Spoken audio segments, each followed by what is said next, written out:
And welcome on in, everybody. It's your Frogman here, King Pepe II, bringing you some more Brown Dust 2. And today, I did say I was going to do this in my previous YouTube video. So, what I'm going to be doing right now, and I'm streaming this live over on my Twitch channel as well, right at, like, in the moment. So, when you're watching this on YouTube, this was all live streamed, okay? So, in case you hear me or, talking to anybody, it'll be any, people in my chat that I'm talking to. So, just for a heads up. Okay. So before we get into this, like, subscribe if you enjoyed the video and the content. This is actually my very first guide of any sort of like gacha game content, so I'm a little new at this. But I wanted to try my hand at this and give it a shot. Hopefully the information that I can tell you guys can help you out and any new players out there that are interested in the game. It can also help you out as well. But with that being said, let's get it started. Let's get it. Let's get it. Okay, so first things first. The one thing that I was always asking myself when I started playing this game was this. It was, where do I start with what class? And what I mean by this is you have to ask yourself this. Now, in this game, there are two classes. Technically, there are three of them. But we're going to go more with the basic. So there's a magic and there's physical. Correct? So, you have to decide whether if you want to build magic or a physical attack team. That is absolutely essential in my opinion, just because if you start off and you really don't know who or what to go for, what is meta, what's not, what are good supports for who in magic or physical. See, and then you start just basically not reading a lot of their descriptions. You do it more along the lines for like looks, which I understand. I sometimes draw for looks too, as well as the skill interaction scenes and cut scenes as well. But you always have to ask yourself, do I want a magic build or do I want a physical build? So when I started off, for example, I was more prone towards magic, just because, I love using magic in like other games and stuff like that. So I was like, you know what? I want to go more for the magic build, right? So that's how I decided then. And then after that, I had to look into the units. Now, I had a lot of help with this from a friend of mine when I first started off. And it made a total amount of sense after he explained things to me. I was like, oh, this is really easy to understand. Yes. It's very simple to understand because I know when a new player joins this game, obviously it goes for any gacha game or just the game in general. They don't know what to do, right? The question is like, where do we go from here? Who do I roll for, right? Who do I spend my tickets on? Who is going to be more invested in? Who am I going to invest in with DPS support, right? So when I was making this decision, I was like, okay, so let me first look at the magic, right? Let me go look at magic first, correct? So you can always look at the list of characters, right? Do like the banners. So what I usually do, and this is what I would say to do in the first place, is to go like this. Go here at the costume guaranteed. And in this one, they're always going to have basically each element. You're going to see which 5 stars there are. It's very simple. The devs always update this, so you never have to worry about, is there a costume maybe that's missing? The only ones that you won't see on this as of right now are the ones that are currently in the banner. So, for example, currently in this banner, we have Wilhelmina, right? She won't appear in this or in this yet until after the update is over. Then they'll add her, okay? They don't add limiteds, though, to these types of, to these other types of banners, just because they're limited, okay? Keep that in mind. When there's a limited rerun, which is basically Beachside Angel Terese, she won't appear in any of these, okay? Like I said, she is a limited. Now, like I said, but in any case, so you would go here, probability, right?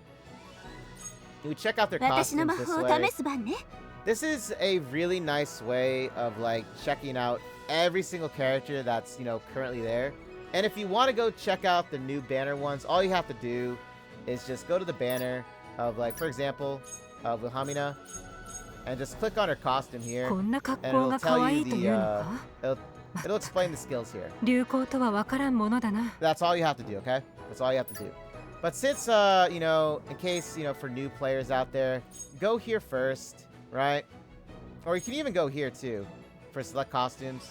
Either one, just go there now. For example, since this is like, you know, divided into elements, I figured this is a lot easier to do. So I'm going to go and explain who to go for magic, and then I'm going to go and explain for physical. Sound good? Sound easy? Let's get to it. Okay, so for magic, now the most meta characters for magic are gonna be these costumes right here. So I don't have these costumes as of right now, but the ones that I would say for magic, DPS wise, okay, DPS wise, it would be, let's see, I would say Shada. Now Shada isn't technically full meta, but in my opinion, she's really nice to have because of her remove buffs skill. This can help in a lot of situations, okay, where enemies buff themselves, obviously, you know, with whatever abilities, and she can remove them. Okay, all of her costumes do this, by the way. Every single one of them does it. So you don't have to worry about going for a specific one, okay? All of her costumes do this, okay? So if we take a look at all of her costumes, like, let's go and check them out really quick. So we have the Shadas right here, correct? Now, the only one you won't see here is her limited. Like I said, limiteds don't appear in these banners, okay? But her limited is going to be happening in August from what I saw on the calendar, unless they change that. But as of right now, it's in August. So if you want to save up for it, and I'll show you what her limit is like too, because I actually have it. But we're going to start off with the basic ones, okay? So Shada's Lapis Switch. This was actually one that you unlock for free in Story Pack 2. So once you complete Story Pack 2, you actually unlock her. So boom, you already have a magic DPS unit that can remove buffs, right? Very simple. So like I said, she's nice to have because of this. And you'll find yourself using her a lot, especially in like a lot of the towers, like the tower, I think it's the Tower of Wrath, where you can only use magic units, and then the Tower of Jealousy is where you can only use physical, if I'm not mistaken. Either one of them, like you can only use like a certain class, basically. But anyway, she's a nice one to start off with, okay? Then I would say, for magic-wise now, for magic, it would be... Let's see... It would be Lowen. Lowen is a very nice one. Now, the reason why I say Lowen is because of her bunny one. Now, her bunny one is a limited. Sadly, you cannot go for this. However, if you really want to, you could technically build up or unlock these other Lowens, because the more costumes you have, the more power that it's added to the character, or, you know, costume or whoever, you know what I'm trying to say? So, the more you have unlocked, and then, like, in the future, when her limited does reappear, which is going to be most likely in December, because she was released last year during the 1.5 anniversary in December. So, you'll see her then, and honestly, I would totally go for her. Now, a lot can happen in between the now and her rerun. So, as of right now, I would say Lowen's limited is very strong. Is it meta? Honestly, it depends on who your supports are. I would say she is for the bunny one now. It is very, very strong. It's basically a nuke type. So basically you just nuke any enemy. Depending on how well she's built and how well your supporters are built around her, she can dish out a lot of damage. Plus she has a very big AoE field as well. But yeah, so that's totally up to you if you want to try and build them. I wouldn't invest heavily on them, but unlocking them would technically still add power to, like, when they do her rerun again, you'll at least have some strength along with it. But the most focused on one, I would say, would be either Levia's track and field one, and her Night of Jealousy one, in my opinion, are really nice meta ones. So the reason why track and field, in my opinion, is the most important out of the three is because of the vulnerability with magic. That's why I like this one so much. Why I actually use her a ton is because of this. And it also gives you, you know, the description on it as well with what vulnerability for magic is. Now, this is only for magic. That's why it's in parentheses, okay? Because you also have one that's for physical that just says physical in parentheses. And then you also have one, I think it's just vulnerability in general. I believe so, because I think one of them has this. But going back to magic, she's really nice to have because obviously when she applies vulnerability on an opponent, obviously the damage you inflict on them goes skyrockets, okay? It even tells you a little bit of an example. So taking 100 damage, you know, results in 125 damage due to the effects of vulnerability. This is giving you a little example. For instance, with a 25% vulnerability, okay? So, obviously, the number changes depending on how strong you have her with your gear, okay? Her Levia of Night of Jealousy one, the reason why I say this is strong, it's because of the main target damage. Now, I know it says that the range is like an across, so like anybody in that vicinity in a cross is going to get nailed. However, it's the one in the center that gets dealt the most damage.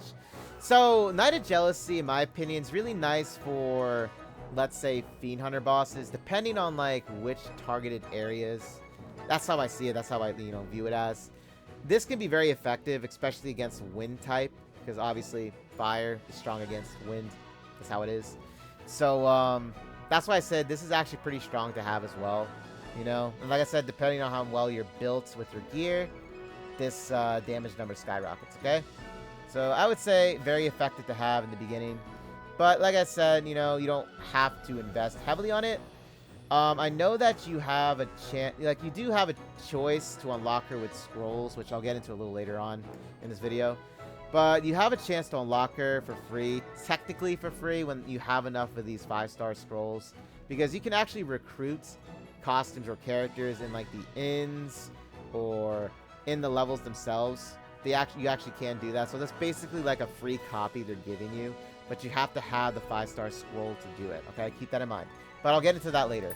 Now, the one why I didn't say this one over Heat one. It's very dependent. This is why. Okay, so what I mean by this is this. So this one can be very strong. Yes, it can be. Okay. However, the thing with this is when the enemy is in a vulnerability state, so basically like if you use Levia's track and, you know, field one, she applies the vulnerability, you know, on the enemy, right? So next turn, let's say if you want to use overheat. Now, the one thing about this, however, is this. She removes the vulnerability effect. It says it right there too from the enemy. However, she does dish out a lot of damage depending on how well she's built. But you lose this effect, right? You lose this effect. So from before in the Goblin Slayer, basically, I'm gonna use this as an example, guys. Okay, so in Goblin Slayer, when the Goblin Slayer collaboration was going, a lot of people were very happy because like when they saw what Priestess's skills were like. Now I didn't go for Priestess because I went all out for Sword Maiden, but for a Priestess, she actually applied magic vulnerability, right? And she also had an AoE scale too with it, like, you know, Track and Field Levia. It was the same thing. But the thing was, it's like with Track and Field Levia, it was the turn. That's basically what the entire thing about that was. So what I mean by that is this. So if you look at Track and Field Levia, right? So the cooldown time is 5 turns, right? So you have to like wait 5 turns before you can use this again. So that's why in a lot of ways it was kind of iffy, because it's like if you used overheat like right after you applied the vulnerability, you would have to wait, right? You would have to wait to add more vulnerability before you can, you know, buff up the damage that you inflict on the whatever enemy would be inflicted with it. That's what I'm trying to say.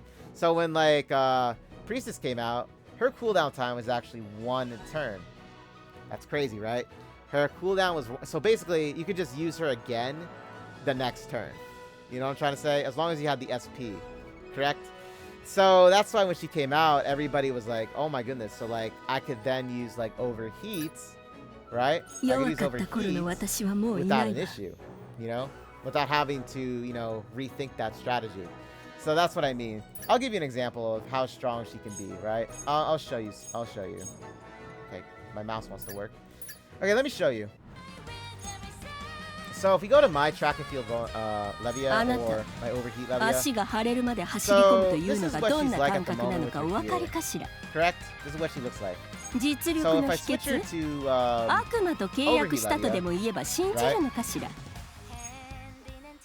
Levia, right? So this is the amount of damage she dishes out when she, you know, uses this attack, correct? Now, obviously, this would increase by, like, this much, which is crazy, right? This can go even higher depending on how I built her. But, like, that's what I mean. It's like, if you go all out for, like, Levia's Overheat and use this attack, it can do some serious damage. This is basically a nuke, in a sense, okay? It is. It's legit a one-shot kill. It's an AoE attack too. So that's what I mean by that. But however, it removes the vulnerability effect. So that's what I mean. So when like Goblin Slayer's, you know, Priestess was released, she applied the vulnerability so that you didn't have to use it for Levia. And all you could do was basically just use this, right? It has a cooldown of 1 turn if you level her up, you know. Technically, I have her leveled up here because of her skill tree. So it's like 1 turn. So basically, you don't have to go all out if you don't want to. But if you want that extra boost in damage, then go for it. But yeah, so like each turn you could just apply vulnerability, use overheat, vulnerability, use overheat with Priestess. That's basically how that was. Yeah, it was a little bit broken, but like, hey, it's in the game, right? But as of right now, if you don't have Priestess like me, then I would just still hold off.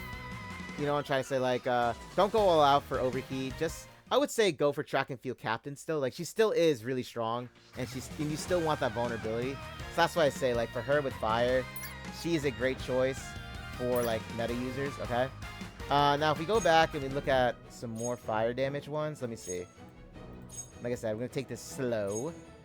So as of right now, water, I would say Shada. Even though she's not technically meta, she's really nice to still have on the team with magic. Morphia, the reason why I didn't say Morphia was because she uses a lot of summoning, and in turn when you summon on the field, that, you know, concludes your turn, and then you would have to attack with the clones. It's a little bit, in my opinion, I think it's a little tricky, but to other players maybe it's not so much as tricky, because technically they could take the brunt of the damage if you get attacked, and like, you know, basically none of the enemies would target you. They would target the clones that she summons, right? But I wouldn't really always rely on that. But that's why I said, like, you know, that's why I didn't include her in the meta yet. You know what I'm trying to say? But if we go back here, any more fire magic? Okay, so that's... Technically, that's it. But I'm only discussing DPS right now. I'm going to go into supporters after this. Okay, so for wind, let's see. So when it comes to wind damage, correct? I would say magic-wise... Dalvi and Venica. They're really the only 2 magic users, technically, except for Deanna, but she's a supporter. I'll get into her a little later, though. So Dalvi and Venica, now, out of the 2 costumes that I feel are, like, strong, like, I would say, like, A tier, it would be actually, now, they actually did recently buff this one up, but I still have to say it's the summer one. The one that they're currently giving out at right this moment for free, really, like for free, they're giving it out right now. I would say it's actually a little bit better, just because, now it's not on here because it's like one of those anniversary costumes, but they're giving it out for free, right, as of right now. So I'll show you right now. They're giving it out right here. Same with Bunny Morphia and Ruse. These were all the ones that were given out for like their anniversaries, and now they're giving it out for free. Now I still have to do this one. Even though I plus 5'd her already, I can collect the golden thread. But, like, that's what I mean. So,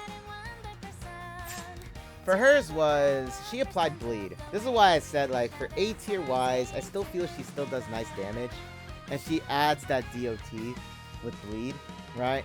Depending on how much you level her up, and why I said now I'm going to go into Venica right now, is because Venica is a strong user. Depending upon how you use her, she is very strong. If you take a good look at her, right? Venica, she has 2 costumes now, right?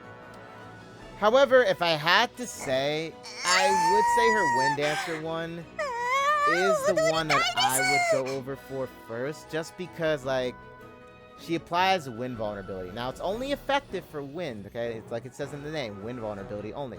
So she applies this wind vulnerability to an enemy, right? And then that's when Dalvi comes on in, right, for magic, and she just does her thing with her attack and adds an insanely boost to her damage output, okay? So that's what I say with Venica. Wind Dancer out of her DJ one is, you know, I would go with the Dancer, the Wind Dancer one. But we'll take a little bit of a look with her DJ one. Now, this one actually reduces the enemy's magic resistance by 50%. Now, in a lot of ways, that is really nice. Yes, it is nice.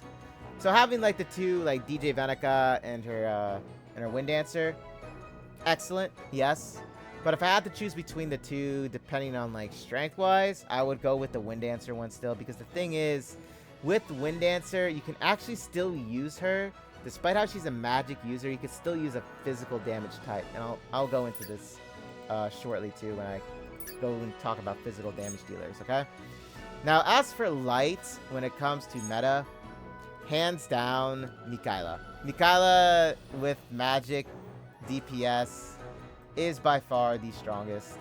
And out of I would say all 3 of them, but the one that does, I would say, the most damage is this one. Now,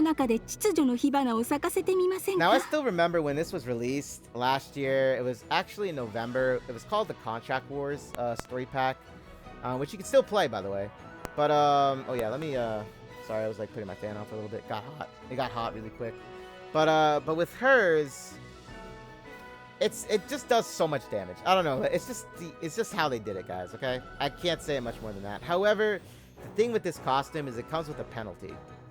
So, like all of Mikaela's costumes, since they do such an astronomically amount of, like, big damage, they had to put a penalty on it to balance it out. Makes sense, right? So, for Mikaela's, it's you lose 6 SP points when you use this attack. So, in this game, SP points is a big deal just because that's actually what you use for your damage, right? Instead of just using a basic attack. So that's why with this one, you have to be wary about it. Make sure you have, like, at least, I don't know, a unit on the field that can, like, resupply SP points, right? So, meta-wise, this is strong. You would always put her at the end of your lineup, however, because you want everybody else to attack first. And then she would be at the very end, adding that chain damage, you know, power amplifier at the very end. Very, very strong, I got to say, okay? So if any of the 3 ones you want out of it, it would be technically the Office one, the Queen of Signatures one. But then they ended up dropping this Mikaela one, which is basically the one from like Brave 9. But this is hers for Brown Nose 2, right? Correct? So what I'm going to say is this one actually was really nice to have just because the crit damage is increased. Obviously, you see the description there. I'll read it out loud. Your crit damage is increased by 500% for 6 turns. However, the penalty for this is your defense and magic resistance is reduced by 90%. Okay? That's a lot. Okay? That is a lot. Okay, guys? So that's why I said, like, this is actually really nice. Okay? Because she also not only does, you know, her crit damage level increases, it's also her allies in the vicinity. And honestly, I would say this is a really important one to have for her. That's my opinion about it. That's why I said it's like one of those things where it's like sometimes having another costume can add another benefit to like a different costume of theirs. And like in this one, for example, what I normally do is I usually activate Mikaela's Archbishopess first, and then I do her like Office one next. Okay? So that my damage is even more so amplified with like whatever supporters I have. Okay? But yeah, DPS wise, Mikaela is your choice for that. Okay? Now we go with the last element. It's a dark element type. So ever since Eclipse got her new costume now, I feel she has improved to where she can actually be S tier again. Because I remember she went down to A tier, right? And why am I mentioning these tiers? It's because I saw a guide for this a little while back, and I was really surprised that Eclipse went down. The only reason why she went down is because, like, since her bunny one is a limited, because she has this bunny one, right? It's called Nightmare Bunny. Since that is a limited, that is exactly the reason as to why I feel she went down. Like, I'll show you what her skill is for that one, but that is a limited one that'll rerun along with Lowen this December. You'll see it. But yeah, ever since she got that the new costume, the one that's for free currently right now going on. Okay, if you want to sign up for Brown Dust 2, or like download it, I mean sign up, but download it. You'll actually get a lot of these summer outfits, or like just outfits or costumes in general. I mean, excuse me, costumes in general for free. They're freely +5 as well through just basic missions. It's very easy to do, guys. Okay. But yeah, ever since that happened with Eclipses, I feel like her rank actually went up now to where I could say it is at S tier. Okay, it is at S tier. Now if you wanted to choose with the costumes that she currently has here, it would be the beach one 今日はご一 right 緒 here. に写真も I 撮 know, って right? 差し上げま Whoa. しょう。さあ、もっと近くへ。 Eclipse is a bombshell. What can I say? She is a beauty, right? I mean, they're all beauties, but like, a lot of people love Eclipse because she's like basically the fan favorite of the community. But you know, that's the community. My preferences are always going to be like, you know, the older types as well. But anyway, going back into like what I'm trying to explain. So like, this is a nice one to have.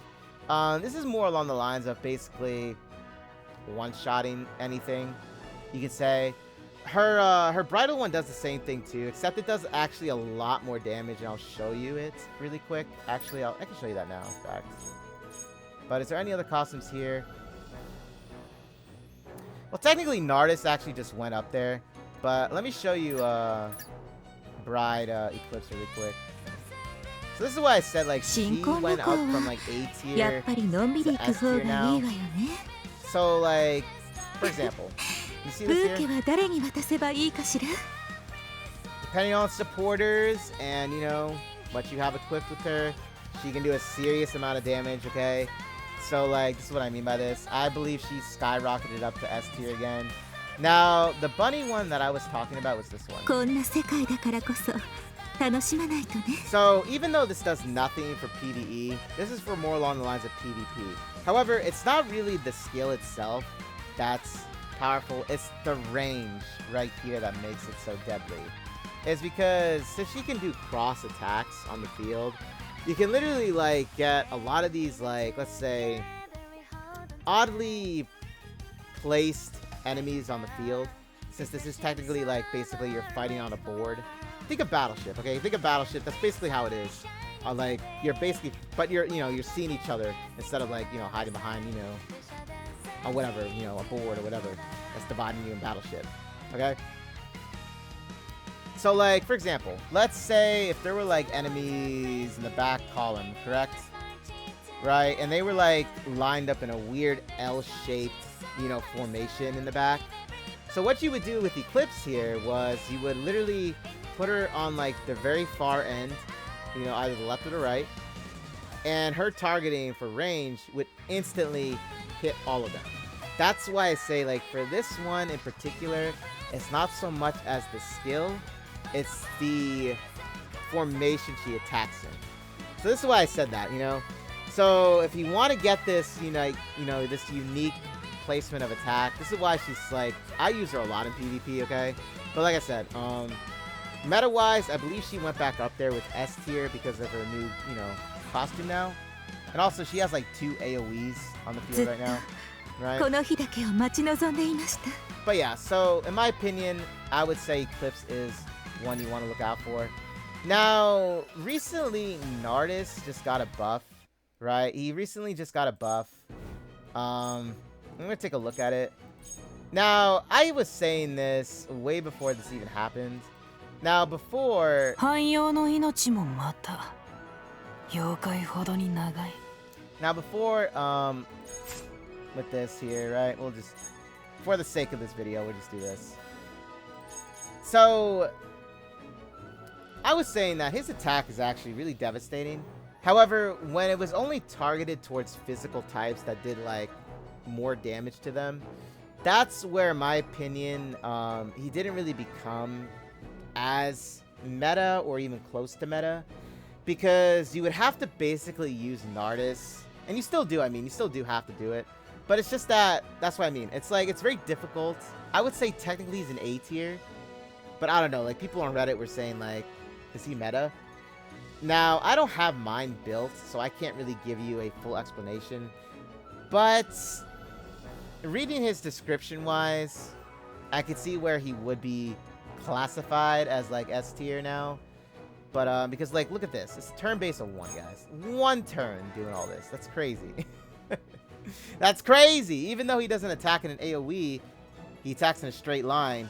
Still, if you go up against certain enemies that are like physical types, and let's just say they're light elemental, so counter-wise on top of that, oh yeah, he could definitely do some damage, real damage, to whoever you're fighting against. But like I said, he would have to attack physical type enemies. That's why I say it's a little tricky to like place him. But ever since he got this cooldown time now, I don't know, like, in all honesty, I would still use him because of that cooldown time. It's like 1 turn, so I'm like, why not? Not a lot of SP too. He applies a 75% barrier depending on, I guess, how much you level him up, basically. Oh, wait, no, he does it in general. Oh, that's even better. Okay, so even if you have him at +0, you could still apply a barrier to yourself. Okay, that's really nice then. But yeah, so depending on how well you built him then, that's what I mean. So I would technically say he's S tier, but he's only S tier against physical type enemies. Okay, so keep that in mind. But as of like overall, I would say Eclipse is the one that you would want to go for. But like I said too, if you want the Nightmare Bunny one, which I know they're going to rerun in the future, I know it's going to happen. Trust me, it's going to happen.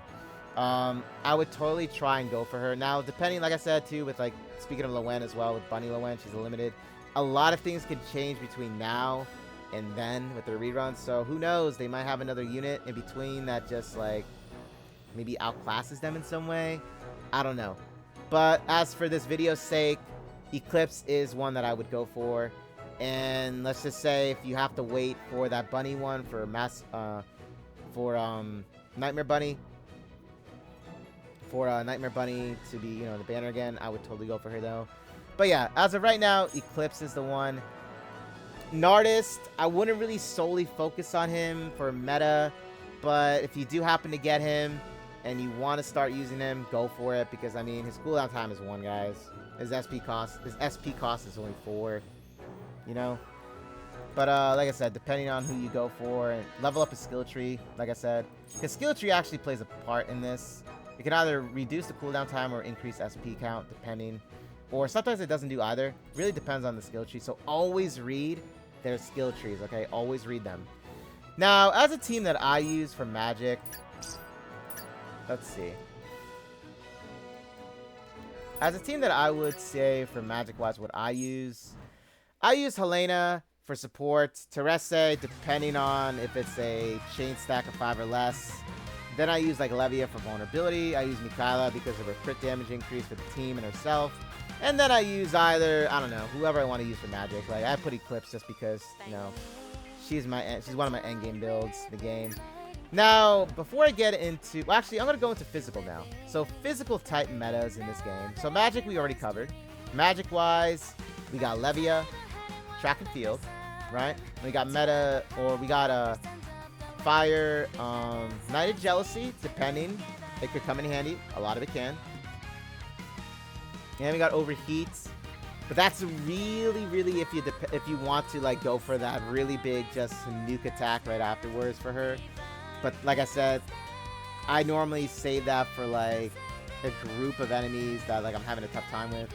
I would normally launch that attack.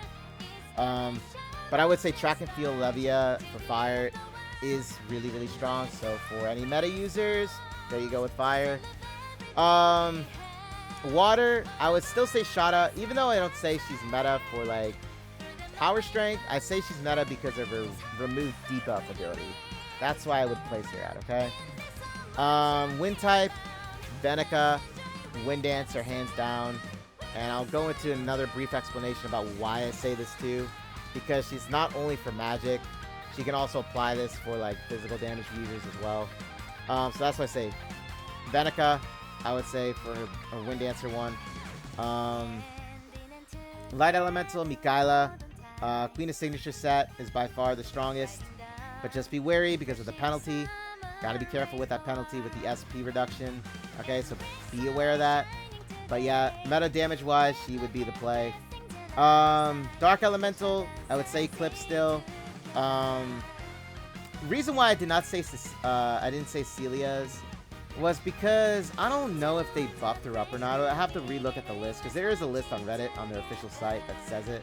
I have to relook at it, but I don't think she is on that list. The only strong unit that I would say, and why Celia would be nice to have, is if you're stacking chain damage when it comes to specific, like, let's say conditions when you're fighting Fiend Hunter bosses. But that's the only time I would use her. I mean, she's fun to use, don't get me wrong. It's just that if we're looking at this from a meta perspective, she's really not up there. Eclipse actually is already up there ever since her release of her new, her new +5. Her new +5 bridal one. But so those are the 5 elements, in my opinion, that I would say for magic. Now, when we go to physical, okay, so physical damage, DPS units.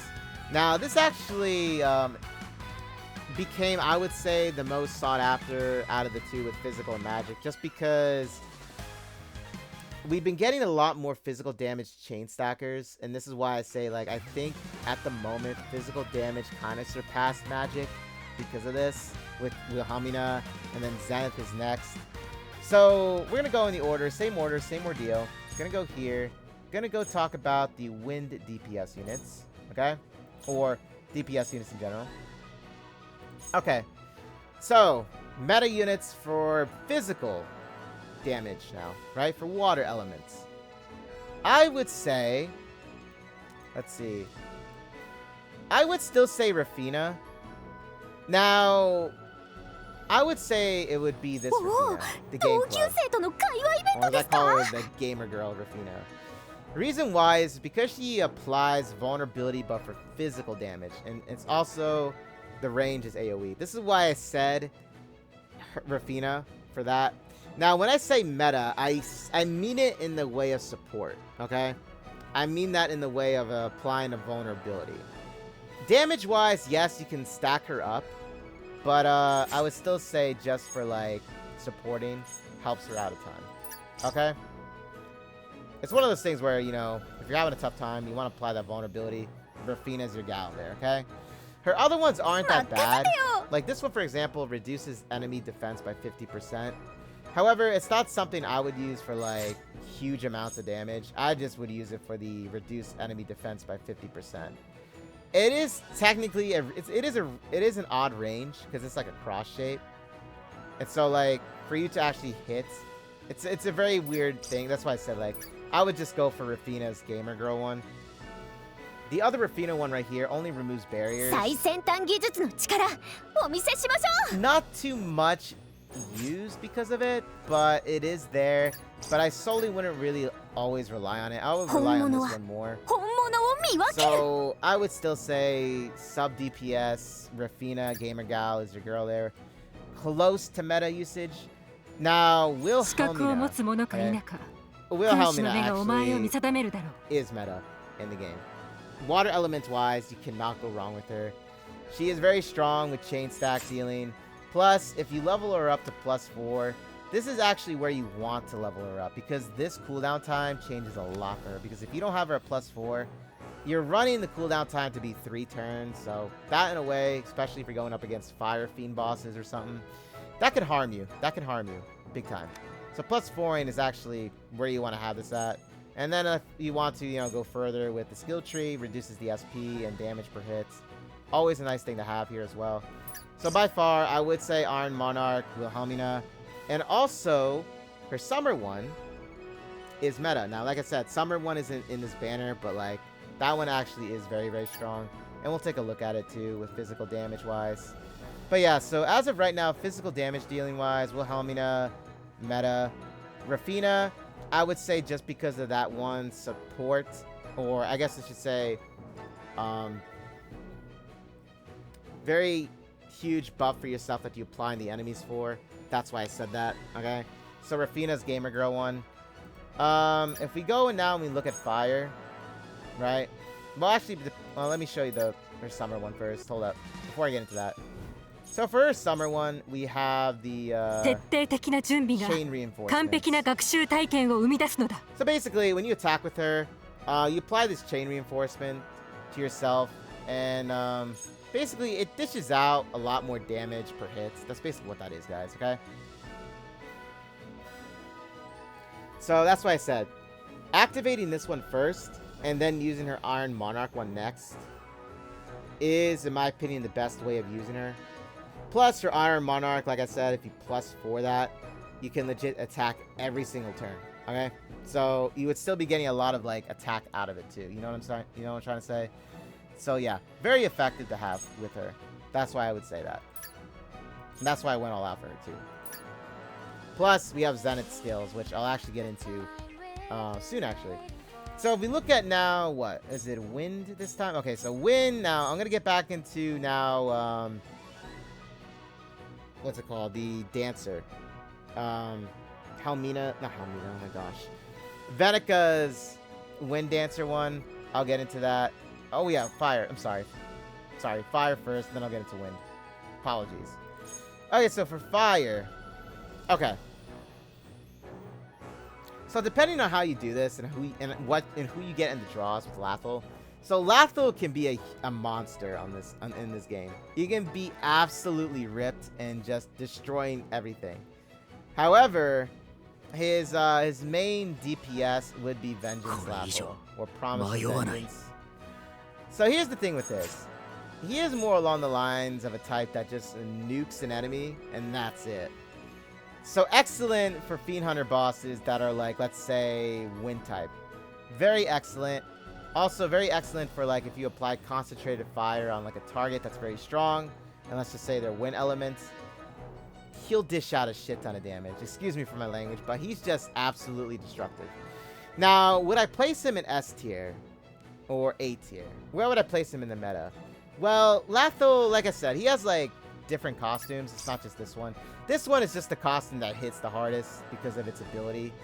Now, like I said, depending on how far you get to this, and like if you, let's just say if you invest heavily in his like flame, you know, his Promise of Vengeance, you're gonna dish out a lot of damage. But like I said, his other ones, obviously the more costumes you have of a character, the more power you gain. So that's why I say his is like, you would have to go for a lot of it, for a lot of his other costumes, in order for him to apply even further power. You know what I mean? However, when it comes to DPS altogether, it would be technically the Promise of Vengeance one.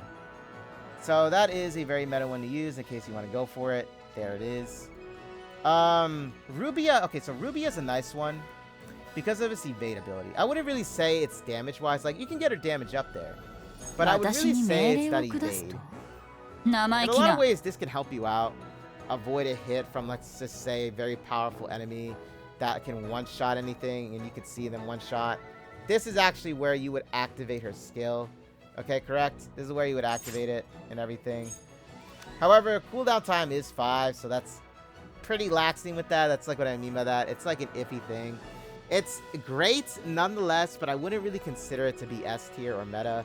I would say maybe A tier just because of that cooldown time. Now, if they were to, you know, make that cooldown time go to, like, let's say 2 turns, then I would say, oh yeah, definitely. But I wouldn't really say she is strong meta in any means. Okay. Let's see. Now, okay, so Leatrice just got a huge buff. I know she was one of the costumes that got buffed up. Okay. So for Leatrice, or Yandere here, Brown does too, she is actually stronger now. I would say more so than she was before. Right? She actually is very, very strong. Depending on how you build her, how you use supports with her. Okay? It's the stack of 10 times which is what did this. Okay? So if you read it, attack the enemy 5 times. AoE field, by the way.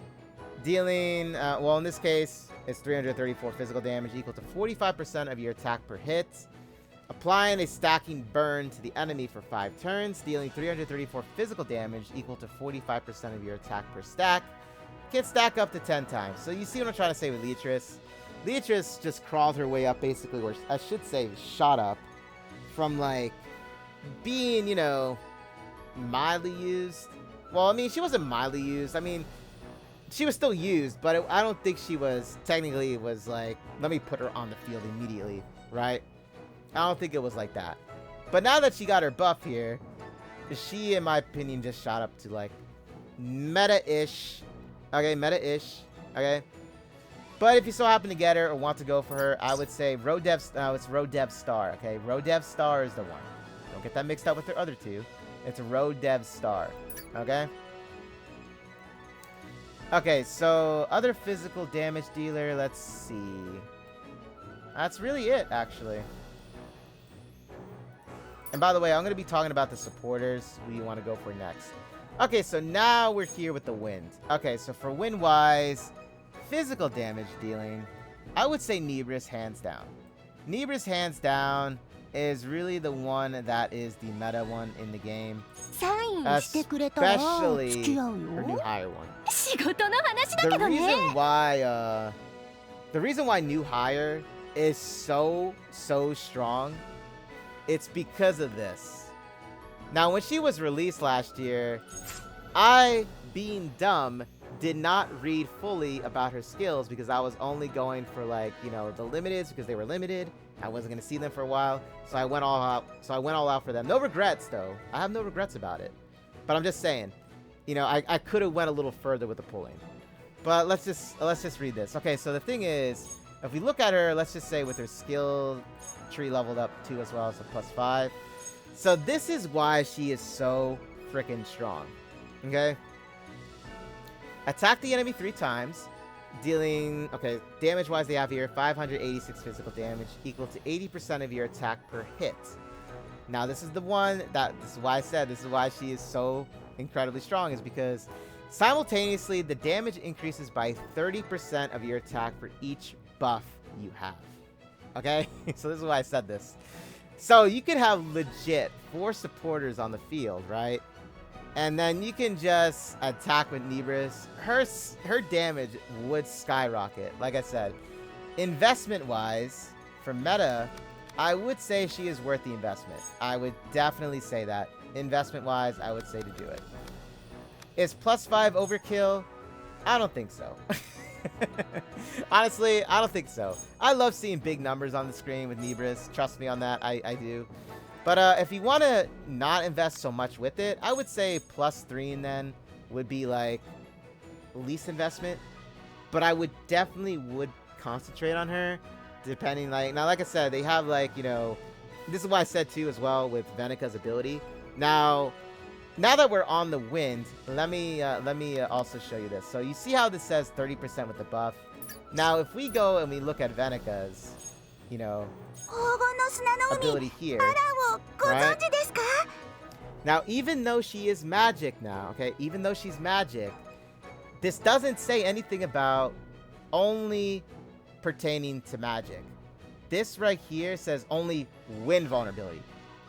It would have it in parentheses if it only said magic, because like with Levius, for example, it says vulnerability, but in parentheses for her, it says magic. So you already know that just means, okay, so Levius track and field one only applies to magic users. Okay, I understand that. However, with Wind Dancer Venika, since there is no parentheses, this is overall for both magic and for physical damage dealers. So if you were to launch her, like let's just say supporter-wise for Nebris, Liberta, Lathel, Deanna's Adventure one, depending on if you're going up against water type. If not, I would choose Rafithia's Chain Stacker, okay? And then apply Wind Dancer's Wind Vulnerability next, right? And then launch Nebris' skill attack. And you'll see such a huge damage, like, blow to an enemy. It's insane, okay?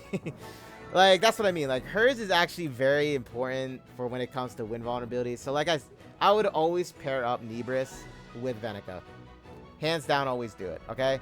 And then, as for the other supporters, like I said, Libertas, Dark Saintus, Lathos Homunculus, and I don't know, depending on who you want to put for the next one, I would put either Raphithia's Bridal one for chain reinforcement, or I would just put, you know, Helena's. Even though she's a magic one, it's the crit rate. That's why I would apply it for her. And since technically it is a buff, it's still going to add more damage percentage to Nebris's, you know, overall skill attack. So that's why I would say that. But yeah, that's why I said, you know, Nebris is by far the strongest wind damage user for physical. Okay? And if you have like the other ones, for example, like Gatekeeper, and then you have like the Lifeguard one, those are nice to have, except you have to plus them a little bit more. But Nebris says you can get away with it at like +3. But if you, like I said, go all out for her, you'll see those numbers stack. She's actually the most used costume as of right now, being used in Last Night mode.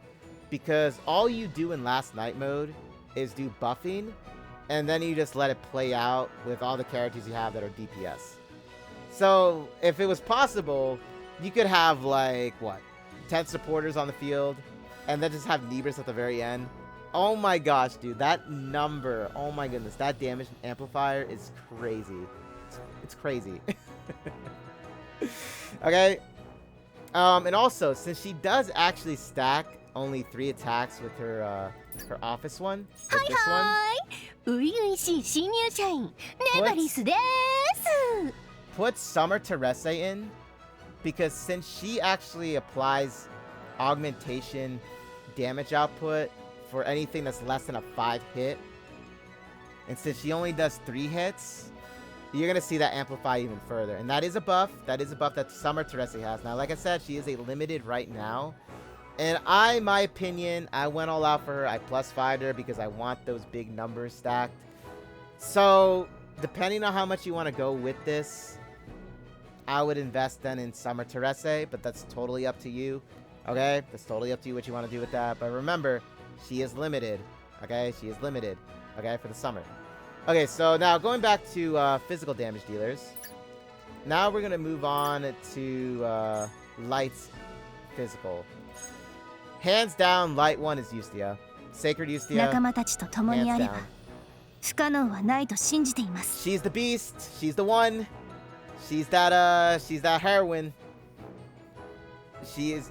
There's no one else to choose, guys. It's Sacred Eustia. Sacred Eustia is the most meta character currently with Light, and I would say just in general. Okay. Reason why I say this is because like it's this ability here, guys. This is it. I mean, it's enough said. You do this, right? Look at this. It's her cooldown time is 1 turn, guys. It's 1 turn. AoE field can be expanded even further, right? Plus, depending on how far you build her, this number goes way up. Okay? Support-wise, things like that. Excellent supporter for Eustia, for Sacred Eustia, would be Summer Terese. Augmentation damage, very nice to have. Plus, pair her up with Dark Saintus Liberta, Homunculus Lathel. Okay? You got yourselves a team. That is a team. That is a great team right there. And then for like the last one, you can apply Blade's physical vulnerability, or you can apply Gamer Girl Rafina's physical vulnerability on the enemy too. This would also have her attack go way up too as well. So like I said, most meta character in this game, Sacred Eustia. Light-wise, same thing. She is a must. Now, weapon-wise or gear-wise, I would say, in my opinion, honestly, hers is one of the very few out of a lot of the characters that you would want to go for gear because of the Michelstein sword. I'll show you why this is. Okay, I'm going to show you why this is. If we take a look at it, right? If we take a look at it, where's Michelstein? Okay, here it is. So here's the Michelstein sword. So it adds its exclusive attribute is a 45% for attack. She's got a basic stat or flat stat of attack for 37, and then obviously everything else under this, substat wise, and then this one right here for basic stat, it would be, you know, it would be the one that you want to go and stack up. Hey, welcome on in, sexy sad boy. How you doing? I need an alert for what? What happened? Did something happen? Wait a second. What happened? I'm making this video for YouTube. It's my very first guide for a game, and I chose Brown Dust 2 because I really enjoy this game. So I'm explaining a lot of, like, in my opinion, what to go for, what's meta, how, you know, how I would spend, you know, my tickets and stuff like that. Things like that. You know what I'm trying to say?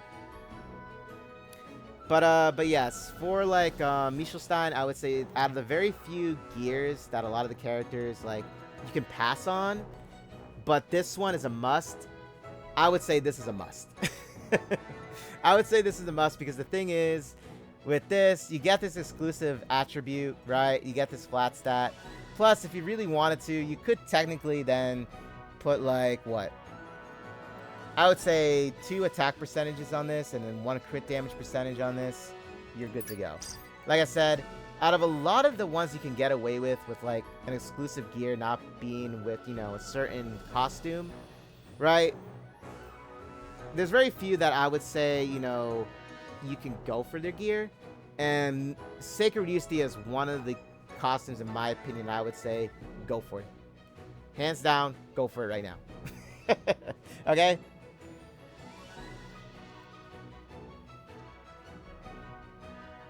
Oh, you're talking about me? Well, I'm glad you're doing well. I'm glad you're doing well.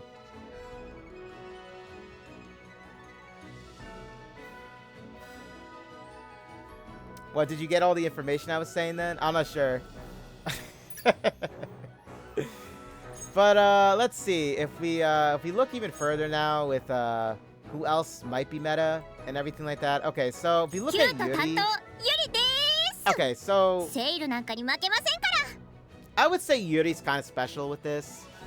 The reason why I say this is because of this target avoidance ability. This is why I would say this. So the thing with this one is when she actually uses this skill, is she is not targeted at all. That's what this means. Okay. It's not like an evade. Let's just say that it's not evading. It's just that she's not gonna get targeted by, you know, as a main target. So basically, you can put her up front, like in the front row, but like have another character behind her. And so depending on what the enemy is, if it's a vault or a front damage dealer, let's just say it's a front damage dealer for the sake of like this explanation. So like Yuri would be up in the front row, right? She would be in the first column. That enemy would avoid Yuri and then attack whoever was behind her. Despite that enemy being a front attacker, okay, it would just ignore Yuri and go straight to the back, whoever's behind her. So that's why this can be a nice one to have, right? It could be a nice one to have, but it's not something that's invincible, okay? Keep that in mind, it's not invincible, okay? Because it even says this. Taunt and concentrated fire take priority over target avoidance as well, okay? So like, oh wait, no, that's a good thing. Never mind. Scratch that. But like I said, it's not, she's not invincible, guys. Like I said, she's not invincible. Like, let's just say, for example, if she so happens to be in the radius of an attack that's an AoE and she's in it, despite how she has target avoidance, she's still gonna get hit. Okay? It's not, that's why I said it's not evading. It's just avoiding being targeted more, you know, most likely by the enemy. Okay?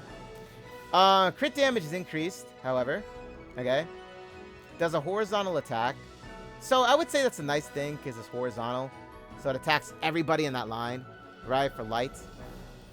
But like I said, she is still nice to have, but I wouldn't really always, you know, I wouldn't really always count on this because, like, look at the cooldown time. Cooldown time, it is 3 turns when you level up the skill tree. But like I said, I wouldn't rely on it. So that's why I say for Yuri, she's kind of an A class. She's not up there with meta.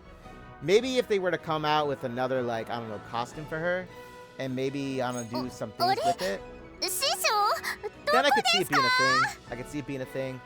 Now having White Balls along with her, I would say it does help. It does remove buffs from the enemy, right? Just like how Shada's is. But, I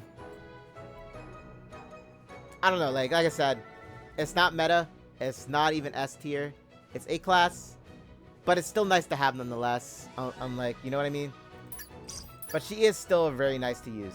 Okay, still. Okay, so Ventana. Reason why I didn't say Ventana for this physical damage being meta was because of this. Okay, so for Ventana, I know, despite how beautiful she is as well, she only applies concentrated fire, so much like, you know, Zenith, which we'll get to later, she applies concentrated fire on a single target. Okay? So, the thing with this one, it's a little bit special just because since it doesn't have that range to hit a lot of enemies at once. Let's just say there's like a Koi's throw them. She's not really your go-to fighter then in that case. So that's what I mean by this. Hers is more targeted around, like, let's say, Fiend Hunter bosses and just any Dark Elemental boss in general. Or just let's just say a single target on the field that's, you know, that's there, you know what I mean? And then if it's and let's say if it's a Dark Elemental at that, that's even better for her to go up against. But that's why I say that. She's not technically meta. She is still strong, depending on how you build her. She has, like, two other costumes. Cooldown time, though, however, is a lot, though. It is 7 turns for this one. Still, depending on how you build her, it can still dish out a shit ton of damage. Excuse me for my language, but it can still do a lot of damage. Okay? And also, it does say, if the enemy is in a taunt or concentrated fire state, it applies a 200% light vulnerability. So like I said, this would only really be good for Dark Elemental enemies. That's why I said, no, it's really going to be dependent on it. If we look at her other ones, so had this been an AoE field, I kid you not, had this been an AoE field for her, this actually would have been just as broken as Sacred Eustia's. I kid you not. The reason why I say this is because this is the only costume that I have seen that has pure damage in it. I have not seen another one have pure damage except for Ventana's Idol one. Now, pure damage is actually one of the most unique, I would say, attacks in this game, just because it ignores all damage.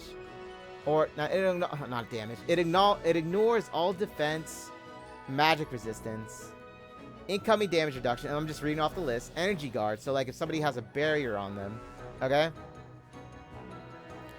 So that's why it's nice. So basically it's like fixed damage. However, pure damage can still crit.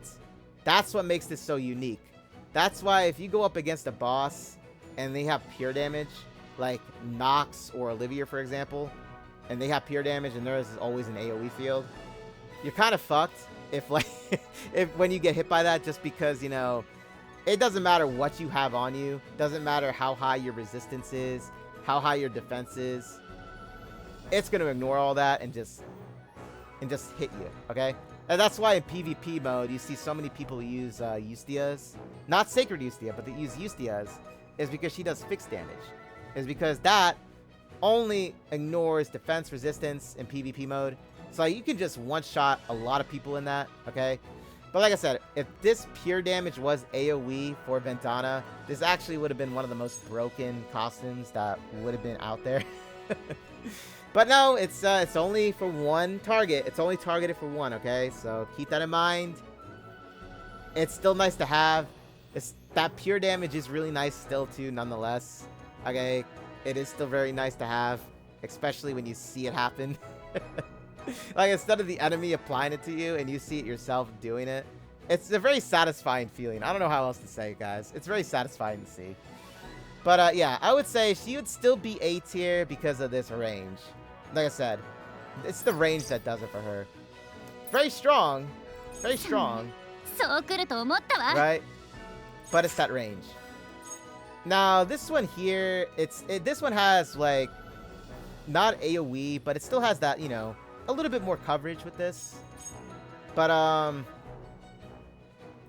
would say out of all three of them, this one I could see being more used often. This one right here, I could see it. Just because of the cooldown time, and also because of the range. Plus, it does have concentrated fire, right? Well, it says if the enemy's in taunt or concentrated fire, it does deal additional physical damage, so it's not light vulnerability like her other one is, like the Onsen one. So this one you could technically just use for like any elemental and still deal a great amount of damage. Because the one with the Onsen one or her hot spring one is since like if any enemy is in taunt or in concentrated fire, it does a light vulnerability instead. So basically, for like dark elementals, that's actually where that attack would shine the most. So that's what I mean by that. This one I would say still is actually, in my opinion, a lot better with damage and how many times you could use it. But yeah, so for meta wise, guys, Sacred Ustia would fit that. Okay, Sacred Ustia would fit that for meta. Okay, Dark Elemental. Okay, so if we go and check out Dark Elemental, my opinion would be Blade. Hands down, it would be こ Blade. の剣も私も Okay, so 復讐のためだけに存在する now if nobody's ever seen me use Blade, or anybody else content creator wise use Blade, she was one of the very first apostles ever released in this game, correct? She was the very first one. So obviously the devs wanted her to be super powerful. It makes sense, right? Lore wise, she's strong. She's actually, in my opinion, still one of the strongest apostles, behind, I would say, Nox. Now, but since Nox is, you know, no, for spoiler wise, I won't say it. But okay, so for Blade, now Blade is very unique still. Like, yes, damage wise, she's meta. She's up there.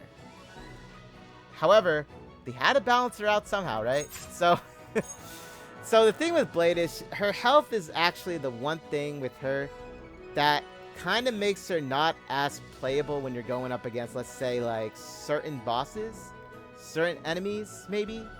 Depends on the situation. You always want to have a barrier applied to Blade because, like, she can get one-shotted very easily, especially, like I said, when it comes to stronger enemies and what, like the tower or something. You want to have a great defense with her, or like a barrier applied to her. Okay. However, if you survive the attack, the counter that she dishes out in return attacks everybody on the field. It doesn't matter who the attacker is; it attacks everybody. So that's why I say, like, this could be really, really beneficial, but at the same time, it could also be a flaw because of the health. So, meta-wise, damage-wise, yes. She is still one of the most powerful Dark Elementals to use with physical. Okay? Now, her other battle suit makes up for this, 今度 her の対 public 戦は costume. 絶対に負けないんだから。 The reason why I say this is because of this. Now, I built her up to target the entire range of the field. Because I went all out for her. She was a must. So she applies vulnerability physical. So much like Rafina's Gamer Girl one, she does the same thing. Except her attack is a lot more stronger, and it's a lot more devastating. But, it applies to the main target, however, keep that in mind. Physical vulnerability only hits the main target, so anybody in the center of that attack gets the vulnerability, okay? But like I said, AoE-wise, you built her up very well. She can easily, you know, do a ton of damage on the field nonetheless, okay? So, I would say hands down, she is very strong for physical. Luvencia. 営業第2チーム Hands ルベ down, ンシア様だ Luvencia is still up しっか there with り meta. 覚えておくよう Very に strong damage physical wise, chain damage wise. Insanely strong. As of right now, Luvencia and Blade's Apostle ones are both the two costumes at the moment that I have that do the most damage in Last Night mode. Now, I don't have my Nebris to where I want her to be, but when I do, I'm going to put her on the field. But yeah, as of right now, Luvencia and Blade, I would say physical damage-wise for Elemental, hands down the strongest. Meta-wise, if you want to look for that, these are your gals, okay? Lots of chain damage stacks, yes. And then if we look at her Wild Dog Luvencia one, 私に勝ったら教えてやろう。 I always use this one like right after I do a chain stack because of this. So if we look at it, if the enemy has a chain count that is multiple of 3, she deals an additional amount of damage instead. That's basically what this is. So that's why I always put her like right after like a chain stack. You know what I mean? That's like really big. I put her afterwards because she dishes out a lot more damage. Okay? So, Blade, Luvencia. DPS-wise, yes. Okay, so the reason why I didn't say Rue was because... Okay, so... Which one was it? It was the... I think it's this one. Oh, no, that's not this one. Oh, no, it's this one. Okay, so...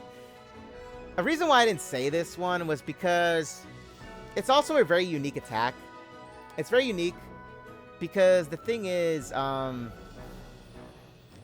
hers is kind of like Teresa's first costume. I forgot what it's called. It's the one where she has armor on. I forgot what it's called. But it's like that. So basically what the skill does is she knocks someone back. And that's basically what her skill is. Depending on who's hit by whoever you like knocked back with the skill, it does a ton of damage. However, if there's no target behind the one you're attacking with this skill, it's not going to do nothing. It's like 1 damage because there's no one behind them. This only applies to if there's an enemy behind the so-called enemy that you're targeting with this skill. That's the only way this works. Okay? That's why I didn't place her up there yet. A lot of people use Rue, though, for, like, PvP, though. And for good reason, too. Because obviously, formations, you know, you have somebody behind you, like your teammate, and they get hit by that attack by Rue on the opposing side, they can get one-shotted. It's very simple to do. But as for meta-wise, Blade and Luvencia. Okay? Okay, so I'm done explaining now the DPS aspect of it. Okay? Now we're going to go into the support-wise. Support-wise is very simple. Okay? It's very simple with support. So, for magic support, hands down, Helena. Helena is your best bet. Why is that? Well, let me show you. So, for Helena, if we go and we check out her B-Idol 1. So, B-Idol 1, for magic-wise, now, until they release another, like, magic supporter that can either be, you know, on terms with power support-wise, or, you know, up there with Helena's B-Idol rank, this is the one that you want to go for, okay? New players, go for B-rank idol if you're using magic teams. It's because, obviously, if you already read it already, allied magic attack is increased by, let's just say for the sake of this, you have her at +5, which I would highly recommend going for her. Very good investment, by the way, for +5 in Helena. You see that the magic is increased by 115% for 4 turns. She also applies healing, okay, that's equal to 100% of your magic attack. Now, this is the reason why everybody goes for her. It's not because of the magic attack or the healing, it's the crit rate. The crit rate is actually the biggest thing why players go for this at +5 is because it's 50%. Guys, yes, that's a lot of crit rate percentage. Okay? That's a lot. Okay? That can help you in so many ways for your magic teams. So this is why I say, for supporter-wise with magic, Helena is hands down your best meta support in the game for magic. Okay? Very strong. Very nice to have. Plus, her health is very high when you stack it up. It does get high, so in all honesty, she could survive most hits, you know? But like I said, depending on how you build her, build around her with defense, magic resistance, both, she can survive for a very long time on the field. Plus, she heals. She heals your teammates and herself for a lot, depending on your magic. How much your magic is in your substats, okay?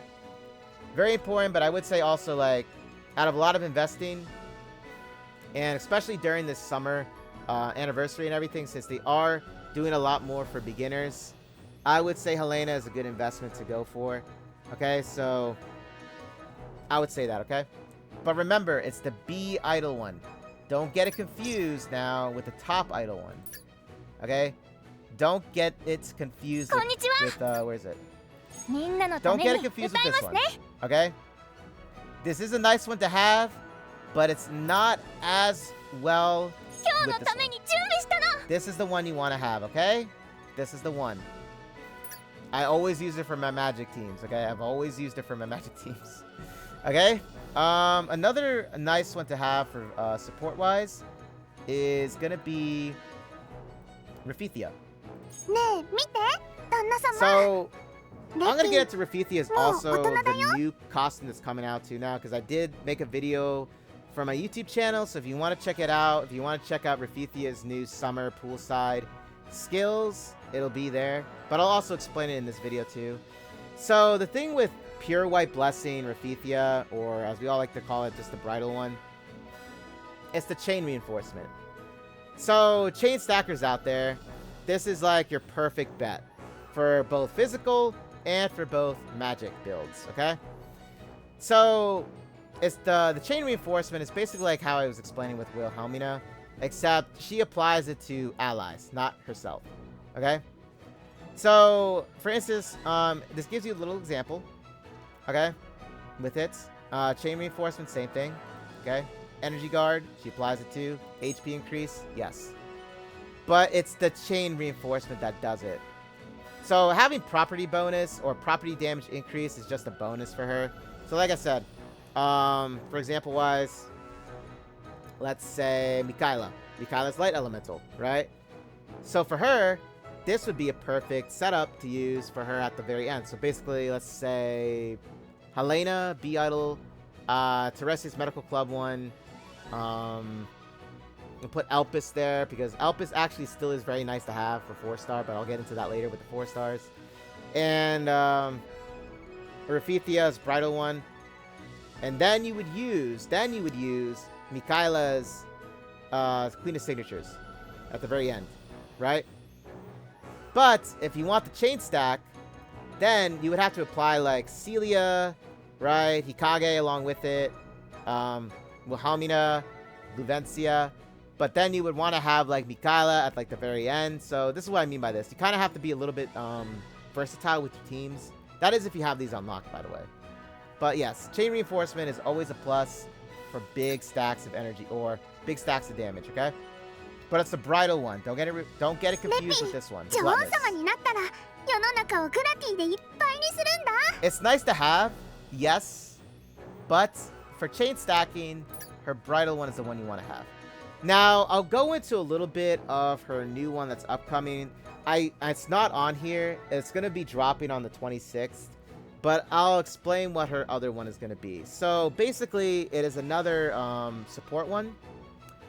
However, this one actually increases all property damage. So that's why I said it. This one is actually a pretty important one. And for any new players, I would suggest getting it. However, you don't have to go all out for it. I would say plus 2ing it is where I would say it's like, if you don't want to invest in it, plus 2ing her for her newer one would be the way to go with it. However, if you want those extra 8 turns, then I would plus 3 it. If you want the full-on damage scaling of it, everything with like DPS, then I would plus 5 it. But that's only if you want to invest in it, okay? But plus 2ing, I would say, is the sweet spot for like where you will want to stop rolling for her. Now, mind you guys, you can also get them in the Powder of Hope shop. Keep that in mind, so you don't have to go all out. Like, you can wait for the update to end, then they'll be placed in the Powder of Hope shop for you to get, and then you can just snag a copy that way. So, gotta think about that, okay? But yeah, Rafithia, I would say, for support-wise, is very nice to go for, okay? Light Elemental, I think we're done with Light Elemental. Okay, so for support-wise with Dark Elemental, okay. So, I would say Seer would be the one. ごめんなさい。契約書すぐに持ってきますので。 So, I cannot speak from experience with Seer. However, I did read, like, because, you know, I can't read, guys, okay? I can read still. But, it's because of this. So, for any of the Seer ones that you want to go for, I would definitely go for New Hire Seer. She was actually released at the same time that Business, or, what's it called? Luvencia's, Mikaila's, Nebris's were unlocked. She was also unlocked with them last year, November, with the Contract War Story Pack. Now, hers is actually really nice to have because of this. So, let's just say for the sake of this video, plus 5 and skill tree is leveled up all, you know. Okay, it's leveled up all the way. So, for 4 turns, applies a 22% augmentation effect to allies whenever you receive an attack. So, basically, whenever she gets hit, okay, the augmentation effect lasts for 8 turns and stacks 1 time with each hit received. This can increase to a maximum of 99 stacks. Let that settle in, guys. Let that settle in. Okay, let that settle in, right? Okay, now that it's settled in, let's think about that. So, let's just say, let's see. You put Seer in the front. Obviously, you want the enemy to hit her. I know, it sounds odd, but that's what you want for this effect to have happen. She has to get hit. So how you would build her would be you have to add either a lot of defense, a lot of magic resistance, or you can do both. Try to balance it out, right?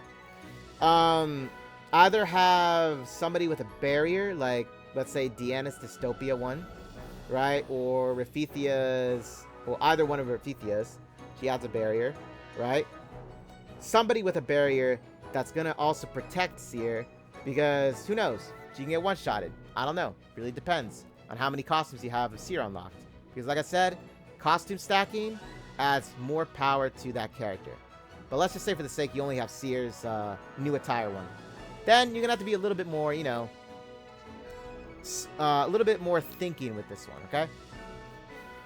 But yeah, so the more she gets hit, the more damage your allies are going to do to the enemy. But like I said, she has to get hit, okay? And she has to survive, okay? That's what I mean by this, okay? So yeah, so for supporter-wise, I would definitely say she is one. Now, a downside to this is the fact that since technically she's not always going to get hit depending on what enemy it is. So let's just say there's like what? A vault type enemy. Vault types in general and like costumes that we have also apply vaults. Like basically vault type and front type attacks are basically like, for example, you see the board here, the range here, right? So let's just say there's an enemy that's in the back column, right? And let's say there's an enemy in front of them, but you want to hit the enemy that's behind them, right? Well, you're going to use a vault type character. So for Mikaila, for example, she's a vault type. So basically, as the name insinuates, it'll jump over the enemy that's in front of the one you want to attack in the back, right? It'll completely skip the one in the middle and attack the one in the back. And boom, that's what a vault type is. Front end type is the exact opposite of that. Just basically attacks whoever's in the front. Sacred Ustia, prime example. She does front end attacks. That's what I mean by this. So when I say this with Seer now, it's going to depend on what the enemy is. Depending on where you place Seer on the board, and let's just say the enemy is a front end attack, then you want to put Seer in the front. If the enemy is a vault type attack, you want to put Seer then either in the center or in the middle somewhere where she's going to get hit. Okay, that's what I mean by this. Okay? I hope that made sense. I hope I did a good explanation with that one. Okay, so support-wise, we're done with the Dark Elemental. Wind Elemental. Okay, so Wind Elemental hands down would be Deanna. It would be Deanna's. And I would say, okay, so depending on how you look at it with Zenith, I'll get into it. But for Deanna, let's just say for the sake of Deanna now, okay? 分析を開始して So out of the 2 Deanna costumes that are like I would say meta support wise, it's the Adventurer of the Unknown, or as I just call it, the Adventurer Deanna. Okay? The reason is because of the property damage increase. This is the reason why. This is why everybody goes for Deanna, and why everybody in the beginning of the game, like, you know, when this game first came out and everything, this is why everybody went for Deanna, was because of this and the crit rate bonus. So it's very nice to have this, because the thing is, when she applies this, right? Property damage is obviously, that is the increase of elemental damage you do on a counter type. So like, let's say Mikaela, and you're going up against a dark elemental type enemy, boss, whatever. Damage output for Mikaela will skyrocket. Okay? So for the sake of this video, we'll just put her at +5 and have her skill tree leveled up. So 220% increase in property damage, or counter damage, as you can call it too. And then she also applies a 30% increase in crit rate. Okay? So now with Rafithia's new costume coming out, this one is also very important, just because you can stack this. I was thinking about this too. I'm going to test this out too when Rafithia is released, because I'm going to go for her and unlock her. Now, since Rafithia's all elemental property for, you know, overall increases everything, right? And you know what? Let me just bring up her skills in general. I'll show you. It's nice to actually show a picture to this of what I'm trying to demonstrate. So if we go to Rafithia's, right? This is Rafithia's, and then we're going to go back to Deanna's, right? So for Rafithia here, right? All property damage is increased by 25% for 6 turns. Now, like I said, this is at +0. I'm going to +2 her, okay? Now, if the target has the light property, increases their property damage by 50% for 6 turns instead. Applies 1 SP cost reduction to allies for 6 turns. That's actually really nice to have as well. Now, the thing with this is, you can combine Rafithia's. Now, this is what was going through my mind when I was reading this morning, okay, and making the video for it. You can combine this, right? This all property damage. Now, when you level it up with the skill tree, you can increase it further by another 10%, and then another 20% if the property is light. So like I said, Mikaela, Sacred Ustia, Yuri, Ventana, whoever's in that barrier, or, you know, that range with Rafithia, they'll receive also the property increase with their light damage, okay? So since we'll just say increase property damage by 10%, we'll use that one for example. So at +2, this will increase by what? 30% now. At +2, it'll increase by 40% then. Correct? Now, for Light Elemental, you'll also be getting the buff for the all property damage. Correct? But you'll also be getting, you know, this increase of property damage for 60 turns for light. Now, that's like I said, if it's a light elemental, this increases further. Okay? Now, if we go and we also apply Deanna's, right?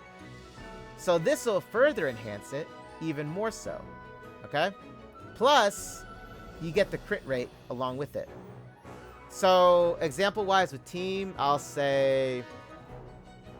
since we're doing magic, let's do magic for the sake of this video. Helena, we'll use B-Idol Helena.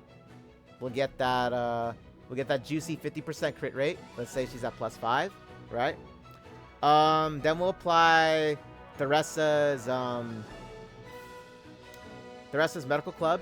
Okay, we get that extra magic damage in with that, correct? Then we can go with either, we can go with Deanna's, right? We'll apply Deanna's property damage increase and the crit rate bonus, okay? Then we go and we apply Rafithia's new skill here with all property damage, but we're getting this nice light property damage increased further, correct? Depending on if you go all out for her, you're going to be dishing out a shit ton of damage. Excuse me for my language, but you're going to be doing a lot, okay? So we add this onto it, on top of it, and for the sake of this video, let's just say she's at +5, okay? So for 40%, we'll say 50%, because that's what the skill tree increases it to. Light property damage, 80%, but we'll say for the sake of this video, it's 20% with the skill increase. So right now, this is running at 50%, 100%. Deanna's, right, is going at 220% with increase in property damage, right? So that basically right there, it's like what? So we got the 100% bonus to it, so that's like 320% with property damage increase. And like I said, for the sake of this video, it's going to be for +5, okay? You just got to calculate it depending on how many you plus this at, okay? You're going to have to calculate that, though, on your end. But for the sake of this video, we're just going to say at +5, okay? So that's a, so this right now, 220% for Deanna's, 100% for Rafithia's new one that is upcoming in 2 days, right? And then we got the 50% for all property. Now, the thing with this is, I believe it only applies to those that don't have Light Elemental. So I don't think that it's going to further increase this by another 50%. Because from where I'm reading this, it's saying if the target has the Light property, increase their property damage by 80%. So this is only, the second half of that is only stating if they're Light Elemental. So like I said, Mikaela, Sacred Ustia. So like, so basically this would stay at like 320% with Rafithia's Light one, the Light property damage, okay? So yeah, you see what I'm trying to say? So very important, I would say, to have, especially with Fiend Hunter bosses that are like Dark Elemental, for example. They're very helpful for that. So Rafithia and Deanna, very nice pair to have, I would say too. But yeah, Deanna is Adventurer 1 right now. I would say, meta support-wise, really great to have. Okay, so now let's go into Zenith. Okay. 仲間はこの手で守る So, Zenith isn't a supporter. However, I did get a glimpse. Well, if you play the new Splash Queen story events for the summer, they actually did reveal her skill. So, what her skill does is, oh my gosh, let me get a drink of water really quick. Give me a moment.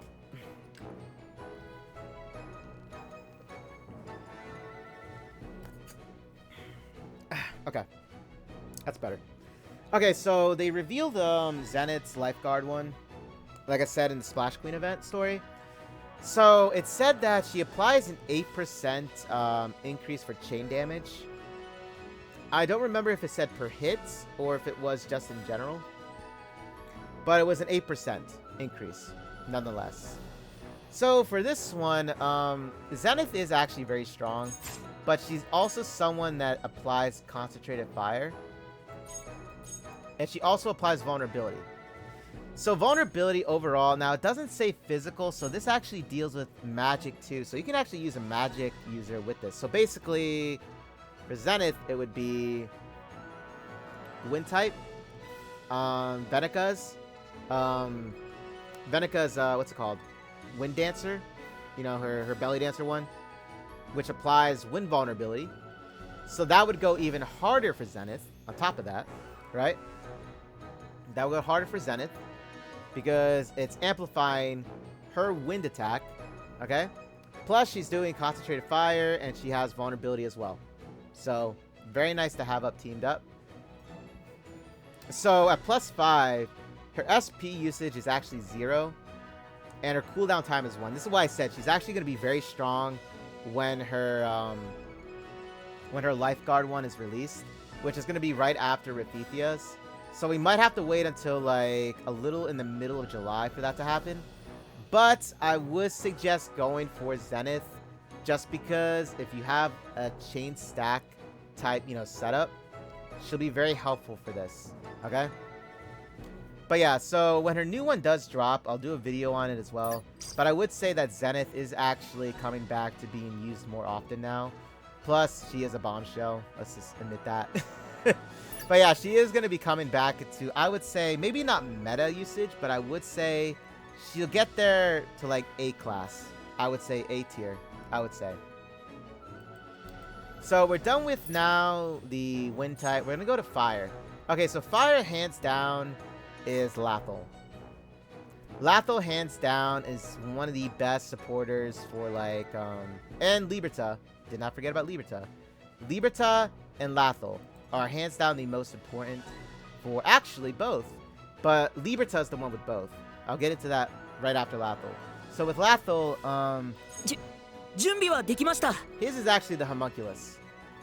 Now, you see from over here, enough said, right?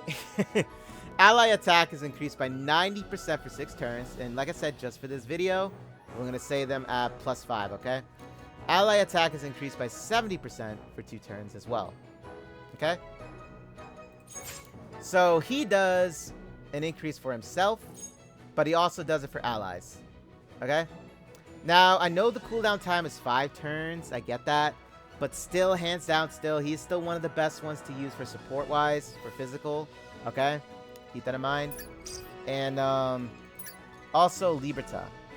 Liberta's Dark Saint, this one. This one right here. あの方のために祈る時間です。 So, Liberta actually changed a lot of, like, you could say meta usage in the game with chain stacking. I'll get into it, like, right after this, though. She actually, when she was released, she actually changed the game quite a bit. She really did. So if we go and we look at Liberta's Dark Saintus, now the one thing that was very wonderful about Liberta's Dark Saintus is that you didn't have to actually go all the way, like how you did with Helena's Be Idle one, to get that 50% crit rate. You would only have to go up to +3 to get it. You see, a +2 is 25. +3. You see what I mean? So this is why with Liberta's Dark Saintus one, it was actually really nice and refreshing to see that you didn't have to +5 her to get that 50% crit rate, like how you had to do with Be Idle Helena. So +3 in her, honestly, you're already good to go with +3. And then if you want to level up the skill tree, ally attack for physical damage users is increased. But I went all out for her because, you know, I like seeing those big numbers on the screen. But yeah, Liberta's Dark Saintus one, I would say hands down, fire-wise, meta support. Lathel's Homunculus, meta support for fire, as well as for physical damage users. Now, the other one now is this 客なん one. か来なければいいのに。 Okay, so おっと、本音が出ちゃった。 this one changed the style for chain stackers because before she was released, chain stacking, I wouldn't say it was impossible to get much damage out of. It was just kind of difficult. But when they released Onsen Manager out, actually it was around the same time Ventana was released too for our Onsen one as well. This changed so much for the game because you could like use either magic for like Celia stacking, and then physical damage wise, this just honestly does so much for you. Now, as for investment wise, if you want to see the big numbers with chain stack, I would say then either +4 or +5 it. I mean, at +4, you might as well just +5 it, to be honest. But like I said, I would say hands down, she is very well deserved for like meta support wise. Very helpful in last night mode. Okay, very helpful for any, let's say, chain or any Fiend Hunter that has a condition with like where you could deal out more damage by utilizing like chain stacking. She would help with this too as well. So for example as well, let's just say, let me use an example. Let's say if you're going up against a fire type, right? Let's say if you're going up a fire type, okay? So best way to utilize Liberta's Onsen one on the team wise, you would have obviously Liberta, right? Now since Liberta has another costume, you could still use it for this one, which is a physical damage build, which I'm going to get around to. So Liberta, Lathel, Homunculus Lathel, Raphithia's Bridal one, okay? And I would say Deanna, because of the property damage. And then, but if you want to go a little bit further, you can actually replace Deanna, put Luvencia in, okay? Or, actually, yeah, put Luvencia in then in term. If you have Ikage from the Senran Kagura, put her in too. And then put Wilhelmina very last. because she's the one that's going to be dishing out a lot of the damage because she's going up against, in this example at least, a Fire Fiend boss, right? So like this augmentation right here enhances a lot of these chain stacks. However, you have to get above 10 hits for this to actually activate. So that's why Wilhelmina Hikage are the only two as of right now that do more than 10 chain stacks. They do 12 chain stacks for one skill hit. That's a lot, okay? That's a lot. Now, however, if you do put Luvencia in, technically, you could still go up above how she normally would dish out damage, which is like 8 stacks. But with the chain refinement, that goes higher. So then you actually hit this. You hit this, you know, the conditions. And then obviously, this goes further with the damage-wise. So yeah, that's why Liberta, in my opinion, as of right now still, is very, very strong. I would highly go for her. I would say investment-wise, she is very nice to have. Investing in.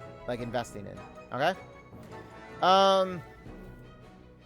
Okay, so I'm gonna just put Elise's... 優雅に登場するはずが I'm gonna put Elise's Lovely Lady one, just because she reduces the enemy's defense by 50%, and she also reduces magic resistance by 50% too. So she does 2 in 1 hit, okay? That's why I'll put her on this list, just because of that. Now, I wouldn't greatly invest in it, because the thing is, you see how this never changes? It only remains at like 50%. That's what I mean. You don't really have to invest in this. This is why you would just want to have her, is because of this. Now, if you really wanted to try and invest in her a little bit, then if you want to go for the skill tree, it'll just reduce the SP count and the cooldown time, which is actually nice. Don't get me wrong. That's very nice. But I wouldn't say that, you know, she's too heavily invested in, but I'll still put her into this nonetheless. I'll still put her into that. Okay? And as for the water, I believe I already went into it with like Shada, Rafina. There's nothing really support-wise. Well, actually, wait, hold up. Terese, I'm sorry. Terese's the only one 治療中にミスしちゃって that I would say is really up there with like meta support-wise, because of this here. Increases each ally's attack or magic attack by 120%, depending on their attack type. Heal allies at the end of each turn for 4 turns. So she also heals. So investment-wise, Terese in general with investment, she's kind of like Liberta, but a little bit further. Just because Terese now has like 2 supports. Now, at the moment, one is limited. I'll show you guys this one afterwards. But yeah, so as for this one, I would say she's a must-to-have, just because you can actually both use her for both physical damage teams and magic attack teams, okay? Plus, she does heal. But yeah, you can use her for both types of classes. That's what I mean. Like, Medical Club Terese is actually really nice to have in this situation, okay? Because she doesn't just need, like, for example, like, Helena really only applies to magic types. Liberta's Dark Saintis only applies to physical types. Terese's Medical Club one applies to both magic and attack. So you can't go wrong with her, okay? Investment-wise, if you really want more magic attack increase and attack increase for physical, I would say, let's see, I would say +3 in her is the sweet spot. You don't have to go too out for her. But if you really want to see those damage numbers increase along with other supports, you know, supporting, you know, your DPS unit, then go for it. But I would suggest, I would honestly suggest, though, however, increasing the range, at least on the skill tree. That much I'll say about that. I would say the skill range on it and the attack and magic attack percentage. You don't really have to do the health, because she actually does heal a lot depending on your build. It's not really like tremendously needed for this last skill tree. But if you want to go out for it, by all means do it then. But yeah, I would say meta-wise for water support, she is the one you want to have. And I'll show you the other costume currently going on. Now, this is the one that's the limited. which is why I said, in my opinion, I would technically invest in it. 露出 Honestly, 度 I が would. 高いのは気になるけど So シェラの大切な気持ちだから let me give you an example as to why I say this. So, okay, so for hers, instead of Libertas for the chain damage stacks for supporting, hers is less than like 5 chain stacks for this to apply to. So basically, any attack unit that nukes or one-shots on the field. This is where she would shine in, okay? So she applies an augmentation effect to allies. Let's just say for the sake of this video, it's a +5.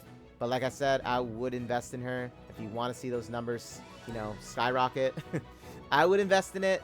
But let's just say for the sake of the video, like I said, +5, okay? So apply an augmentation effect to allies for 8 turns. Increases their damage dealt by 200% when attacking enemies with a chain count of 5 or less. So if you apply her to, like, let's say, Sacred Ustia, Mikaela, Eclipse, Levia as well, who else? Anyone that has or Nebris. Nebris is another one. If you recall, Nebris's a skill is very important because it increases damage the more buffs she has on her, and since she does less than 5 chain stacks, this would greatly apply to her. So this is why I said she can cover mostly a lot of the characters with support-wise, just hands down, okay? Having Liberta and Lathel there for support is just like icing on the cake, okay? And then that, in turn, you would have, like, depending on, I don't know, whatever enemy you're confronting, you know, you can either add another sub-DPS unit or just another DPS unit, and then just have, like, a bunch, you know.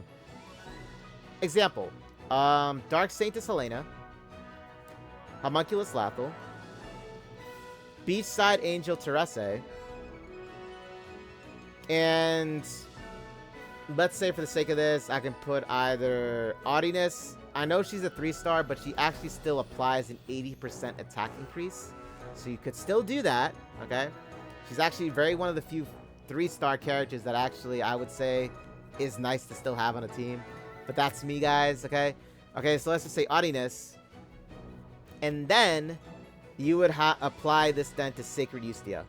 Correct? Boom. You're going to do so much damage with Sacred Ustia's attack alone. That's a lot. Plus, she does cover an area of an AoE field. Mikaela, same thing, but with magic, it would be Helena, Beach Club Terese. I mean, not Beachside. Oh yeah, Beach Angel Terese. Sorry, I was getting confused with the Medical Club. Sorry about that. Medical Club. Beachside Angel Terese, B-Idol Helena. Oh my goodness, get it together. I would still use Elpis. 4-star Elpis has carried me a long way too.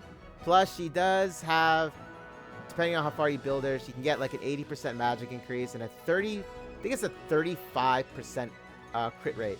Yeah, it's a 35% crit rate for Elpis. So right off the bat, you got 85% crit rate right there with Helena's on top of that. Because like I said, for the sake of this video, let's say she's +5. So like 50%, 35%, that's 85% crit rate right there. Magic percentage increase, right? Terese's augmentation ability, right? So that's like 4, or that's like 3 supports right there right now with that much. Then for the next one, you could do Levia's. The Levia's track and field. She applies the fire vulnerability. And then since that is 5 hits or less, since it reaches that 5 hit, this would still apply to Levia. And then right after that, you would do like Mikaela's Queen of Signatures. Boom. Since she does 3 hits, it's less than 5. So there you go. It's a wrap. Or you can even just use Mikaela's Archbishopess if you have it unlocked, because that actually is a 1-shot attack too. Plus, it increases critical damage by 500%. Like I said, depending on, you know, for the sake of this video, that's a +5 now with her skill tree upgrades. So yeah, that's a lot of damage, okay?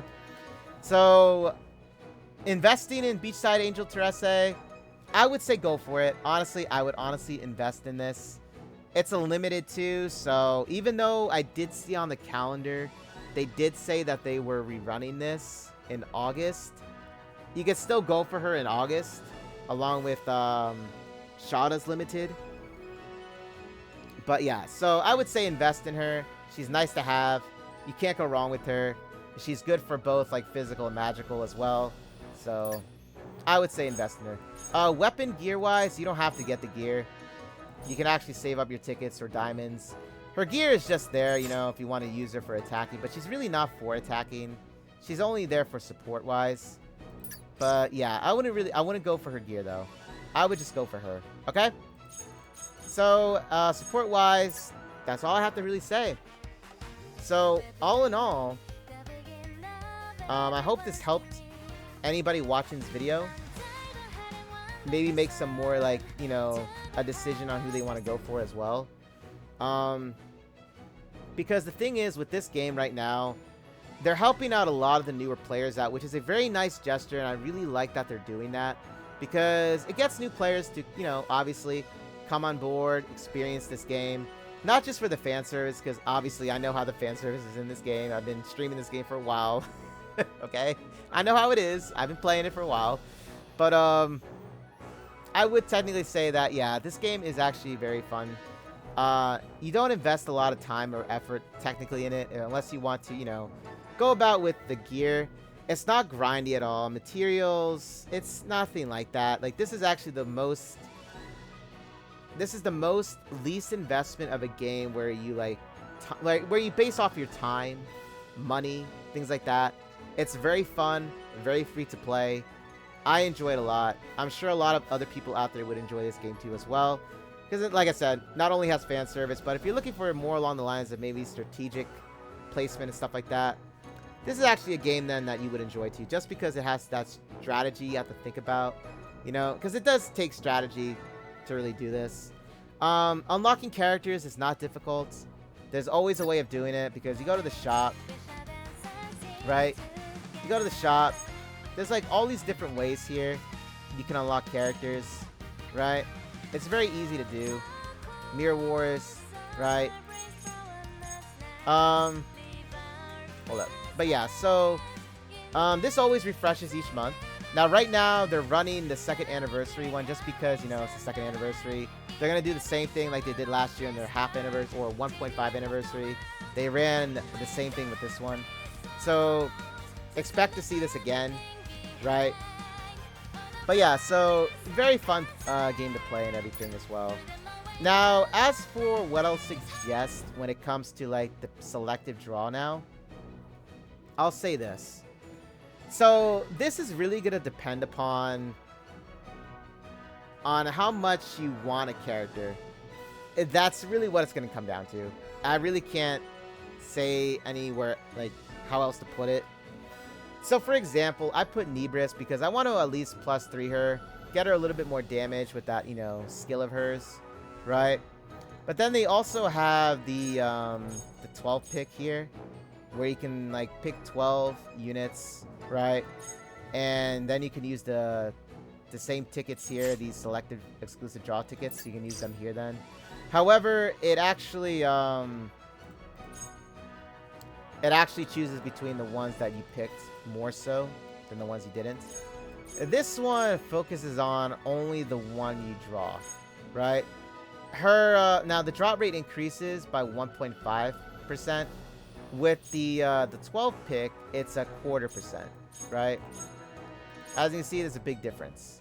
But that's only because you're choosing between like 12 of the costumes, right? And then like for other one, for this the selective one here, it's like one costume you're picking out of all of them. You know what I'm trying to say?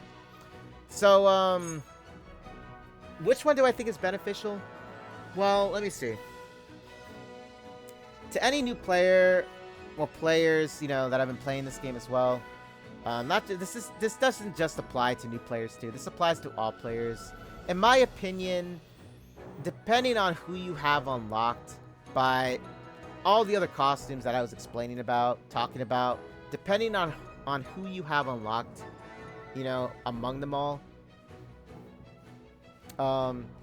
that's then up to your decision where you would pick I would want to have an exclusive DPS unit that I would really like to try out. For example, Nebris. You can't go wrong with Nebris. Office Nebris, you really can't go wrong with her.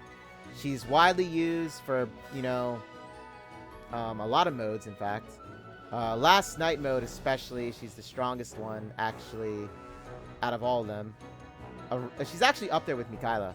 But yeah, so, if not a little stronger than Mikaela for last night mode. But yeah, so, like I said, my costumes, I already have a lot of the, like, you know, the starting out ones, so to say, like, majority of the support ones I have. So, for me, I would most likely then spend my tickets either on, you know, the selective one, and then I can do maybe some more in the 12 pick. I can go for both. But like I said, it's really going to depend on who you have unlocked, who you want to invest more in. I gave the best examples I could personally for this. So, I really hope it helped anybody out there who's watching this video. And, that's all I'll really say about it. So, it's really dependent on your preferences. But for anybody that wants to build meta teams, I would then, you know, either rewatch the video I posted or look up guides, because there's all guides. There's more videos out there that people have made as well that have probably done maybe a little bit better in explaining things. Like I said, this is my first time doing something like this, and I just wanted to do it because I think it was I like it. I love doing this type of content for Brown Dust 2, and not to mention it is enjoyable. And I really wanted to, you know, pick a game where I felt was like, you know, it's not like a heavy investment of time in, not a heavy investment of money in. Like, for real, it's a very free-to-play game. It's very respectful for your time management, for, like, other things you have going on in your life. That's what I mean by this. So I wanted to pick a game that was like that, and Brown Dust 2 is actually one of the best ones that has all that combined in it.